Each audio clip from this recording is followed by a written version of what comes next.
Assalamualaikum and hello everyone. Today our group will present about multi-factor authentication or MFA in information security policies and framework. This topic is about how MFA can improve system security and help organization protect their data from cyber threats. Before we start, let me introduce our group members. Dasuki, Haika Hakimi, Nurul Atira and Siti Khadijah.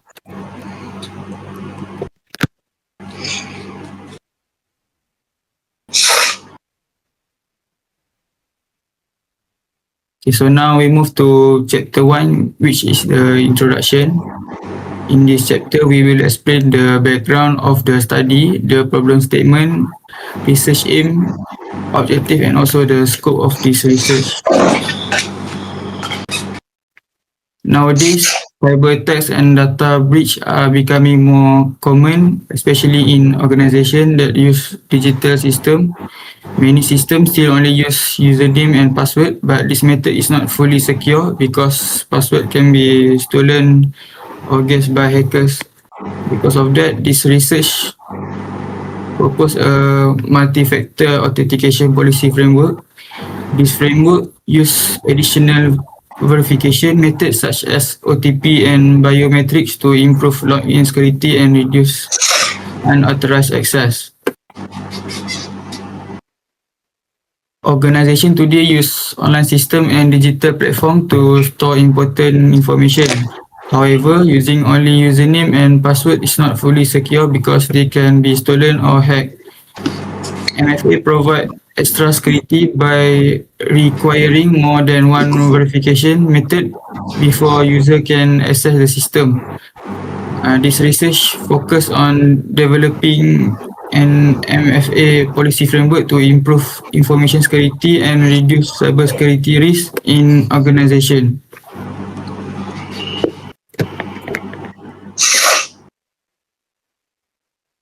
Next, background of study. Traditional password-based authentication systems are vulnerable to cyber attacks such as phishing, brute force attack, and unauthorized access because users often use weak or repeat password. MFA improves security. Many organizations still lack proper policies and guidelines for implementation, leading to inconsistent security practice and increased cyber security risk.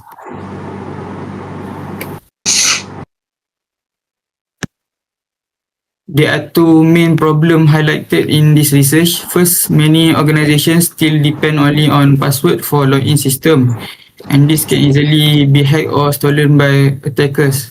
Second, many organizations do not have proper MFA policies and guidelines to strengthen their system security. Because of this, organization may face higher risk of cyber attack and data breach. The main aim of this research is to develop a multi-factor authentication policy framework for organization. This framework is designed to improve security, reduce unauthorized access, and make login system after safer by using multiple verification methods such as password, OTP, and biometric. Overall, the goal is to help organization create a more secure authentication process. I pass to the next presenter. Okay, the next I will present research objective. First is to identify the risks and the security risk and awareness of traditional password-based authentication system used in organization. Second, to analyze the importance or efficiency of multi-factor authentication in improved information security. The last one, to propose a multi-factor authentication policy framework to support secure and consistent authentication practice in organization. Next, I will present about scope of research. We have two scope, which is target user, such as organization, employee user, organization system, security management teams. And next, I will be implementation scope. We have authentication security policy, multi-factor authentication methods such as OTP, biometric and authentication application. Next, I have access control management, user authentication procedure, and the last one, security awareness and compliance. Next, which is insignificant of study. The research is important because it helps organizations improve system security by using multi-factor authentication. The MFA policy framework can help protect sensitive information, reduce unauthorized access, and lower cybersecurity security risk. The study also helps organizations create better security policy and understand the importance of MFA. In addition, it can be easy useful reference for future research in information security and cybersecurity. Okay, next.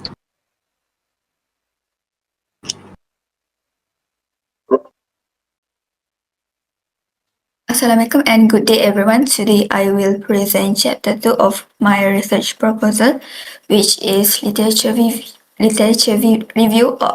for study title Multi-Factor Authentication in Information Security Policies and Frameworks. This presentation will discuss the themes, methods, trends, previous study, critical analysis, and research gaps related to MFA method between the years of 2021 until 2026. Introduction. Information security has become increasingly important because mostly organizations face rising cyber threats such as phishing, ransomware, credential thief, unauthorized access. Since traditional password authentication is no longer sufficient, because passwords can be stolen or guessed easily. Therefore, these organizations should implement MFA to improve security. So the purpose of the literature review is to analyze previous study, identify current authentication trends, compare MFA methods, and determine existing research gaps. Next. So the first theme discusses information security in modern organization. Previous studies found that cyber attacks targeting user credentials are increasing rapidly. Because of this, organizations now prioritize identity protection and stronger control mechanisms. So, MFA helps strengthen user verification by requiring multiple authentication factors. Researchers also found that MFA is now integrated into modern security framework such as zero trust architecture and identity access management system. Next. MFA works by combining different authenticators. The first factor is something the user knows, such as password or pins. The second factor is something that user has, including OTP codes, smartphones, and hardware tokens. The third factor is something the user is, which refers to biometric authentication such as fingerprints or facial recognition. By combining these factors, MFA reduces the risk of unauthorized access. Next.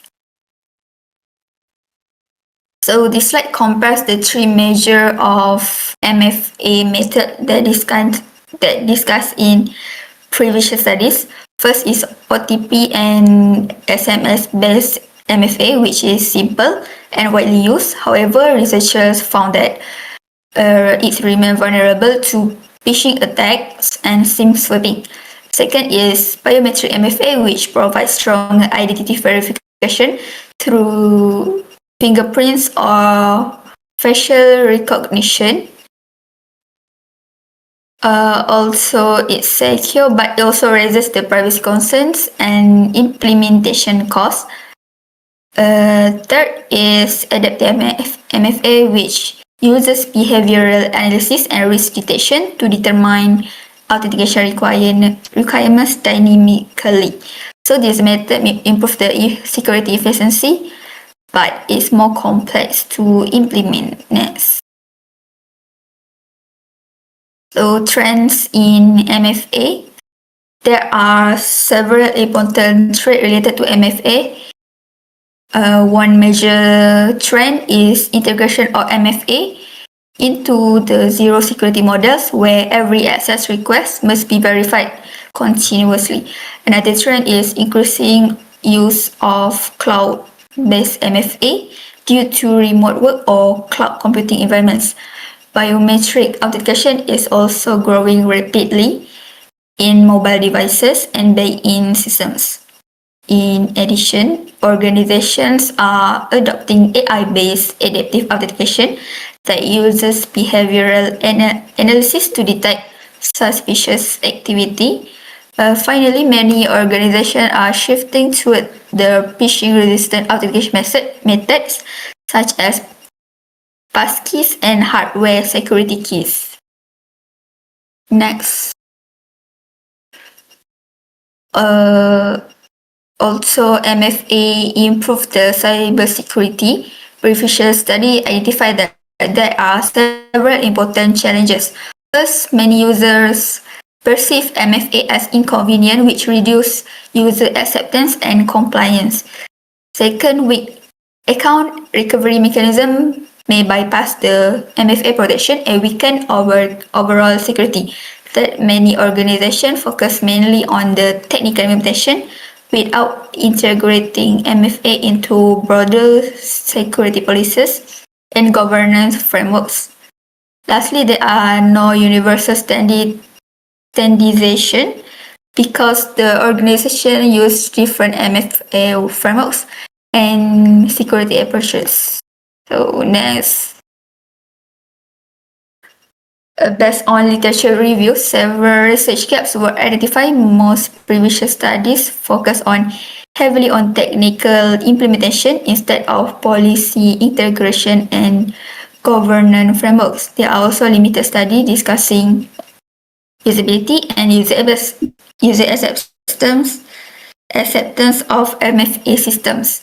In addition, account recovery security mechanisms are often overlooked, which research on adaptive AI-based MFA is still developing and lacks organizational implementation analysis.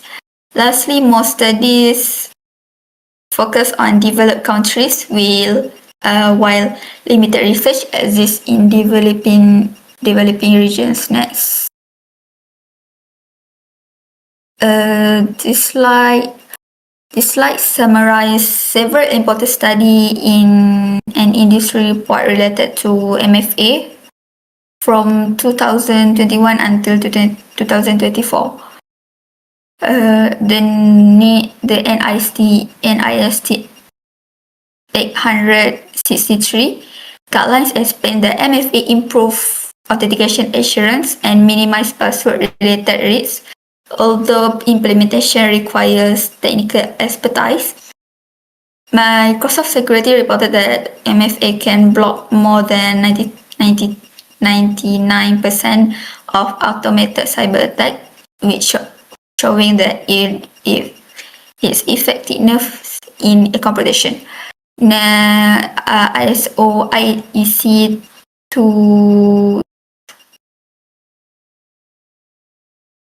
27001 highlights the importance of strong authentication for access control and risk management within information security frameworks.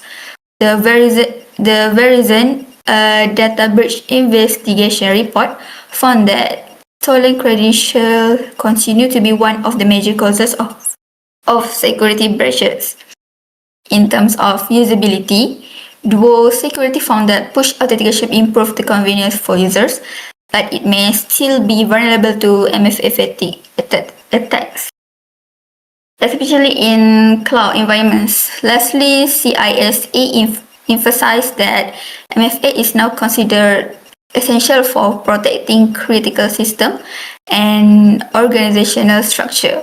Overall, this study strongly support the important MFA in strengthening modern information security policies and framework.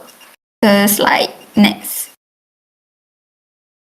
So in conclusion, the literature review shows that MFA plays an important role in strengthening information security policies and framework. MFA helps in reduce unauthorized access and improve identity verification. Modern trends such as zero trust security, biometric, and AI-based authentication continue to shape the future of cybersecurity. However, several challenges still exist, especially in usability, recovery mechanisms, and policy interrogation. Therefore, this research is important to further analyze and improve MFA implementation within organization security. Thank you. I will pass to the next presenter. Alright, my name is Dasuki bin Lokman, and I will be discussing about the research methodology lah. Alright, next. So this is the methodology that we selected. So the SDLC model, we use the agile method.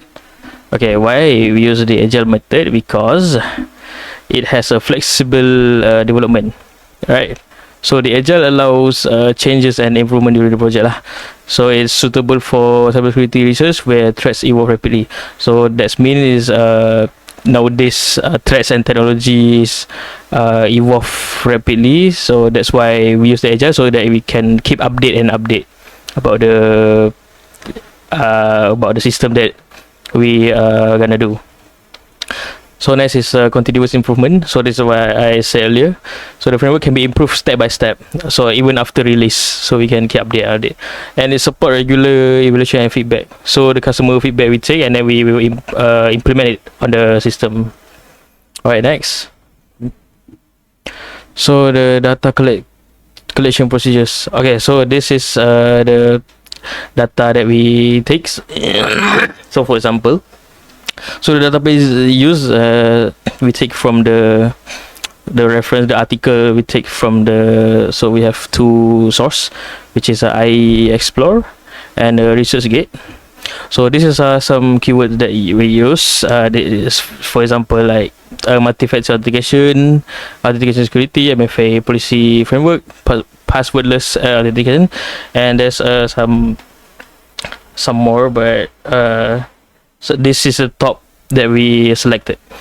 So the Prisma process, the method is like identification of studies, and then we will duplicate the until we will remove the duplicate of the study that we search, and then we will screen the process, full text review, and then for the final multiple, I think is how much is 50, I think.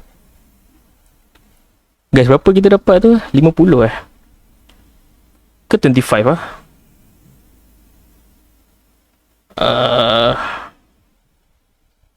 I think it's 20 final article selection that we find. Alright, next. So this is some proposed architecture that we this is the flow for the MFA, for the multi-factor authentication. So it start with the user, and the user will, when it log in to the system, it will ask for the password verification, and then it will next to the MFA verification. So it will use OTP or biometrics or any method, verification method, and it will show you the policy of verification, access control, and then it will secure your database and it will get you into the system. Alright, next. So this is some timeline that we propose for the project. So it's approximately takes about 12 weeks. So including the topic selection, literature review, Prisma, framework design, and then documentation until final review and submissions. So this is the timeline. It's about 12 weeks. Alright, next. I think that's it from me. So I pass to the conclusions. Okay, the next parts I will be education policy framework. The framework provide guideline using secure login methods such as password, OTP, and biometric authentication. The research also help organization improve access control and create safer authentication practice. And next is recommendation. I have two recommendations. First is user awareness and training. Organization should provide training to help user understand the importance of MFA and secure login method. And last one, advanced authentication technology. Future improvement can include powerless and biometric authentication to improve improve system security and user experience. And next. Okay, thank you, and that's all from me.